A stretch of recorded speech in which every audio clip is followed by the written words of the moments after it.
No primeiro semestre deste ano, cerca de 800 migrantes morreram enquanto tentavam chegar à Europa através da rota marítima do Mediterrâneo. Este é um flagelo que os países não estão a conseguir travar, mas não é o único. Um novo relatório revelou que as rotas migratórias terrestres no continente africano são 2 vezes mais mortais. Entre o Saara e a costa do Mediterrâneo, os migrantes correm risco de sequestro, violência física e sexual e muitos acabam mesmo por morrer. O alerta faz parte de um relatório produzido conjuntamente pela Agência das Nações Unidas para os Refugiados, a Organização Internacional para as Migrações e também o Centro Conjunto de Migrações. O diretor deste centro junta-se a este Causa e Efeito. Bram Fraus, welcome to Causa e Efeito. Thank you for your time. Is the scourge experienced on land roads in Africa still unknown worldwide? I think it's not sufficiently known worldwide what is happening. I mean, to some extent, we do know what is happening. We did a very similar report 4 years ago on the unacceptable levels of violence that refugees and migrants face along these routes through Africa up to the Mediterranean coast of North Africa. There's a lot of focus, of course, on what's happening at sea. So a very important notion in this new study is also to really zoom in on what's happening on the land routes. Can you give us examples of the most dramatic scenarios? I think the most dramatic, what we see is that people are losing their lives. And it's hard to get very accurate numbers, but we estimate that actually more people are even losing their lives on some of these land routes as compared to the Mediterranean crossings. And in addition to that most extreme tragedy of people losing their lives, there are many, many stories of torture, of rape, sexual violence, physical violence, kidnapping. So it's a wide range of terrible incidents that are facing people. Despite all these dangers, more people are seeking a better life, are fleeing and taking these roads. What situations are contributing to this? Again, there's a wide range of factors that drive people out of their home countries. It could be poverty, people seeking better lives, better opportunities elsewhere.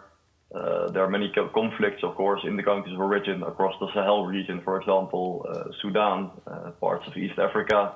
There are the effects of climate change, environmental degradation. So people have a very wide range. Some people would like to reunite with families who have already made the journey and have arrived in Europe.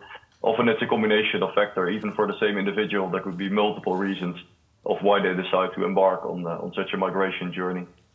The vast majority of these migrants and refugees do not intend to go to Europe. Is this right? It depends. I mean, many do, but still many also have a country in North Africa as their intended destination to find work, for example, still in Libya, but also Tunisia, Morocco, Egypt. But then a large number would like to cross the Mediterranean, reunite with family, or find opportunities or safety in European destinations. One of the objectives of this report is to make a call to action to prevent more people from dying at these crossings. What can be done at this moment by country governments and international organizations to avoid these casualties? I think there's several things that need to be done. First of all, we need to offer more legal pathways for migrants. Many countries in Europe need migrant workers in their labor markets. There's a big shortage of workers in many European countries. So we can offer more legal, safe migration pathways to some of these migrants. It's not a solution to end all irregular migration, but it will certainly contribute. We need to make sure there is availability of protection and assistance services all along the route, so that people are able to find safety and protection along the route and have alternatives to this kind of onward dangerous movement. We need accountability. We have identified who are the perpetrators. To a large extent, it is known who are the perpetrators of these violations. These perpetrators should be held accountable. So again, there's multiple things that need to be done. Nothing will completely solve it, but I think we can certainly do better than we're currently doing, and it's a collective responsibility of countries of origin, countries of transit, and countries of destination in partnership with international and national NGOs and international organizations.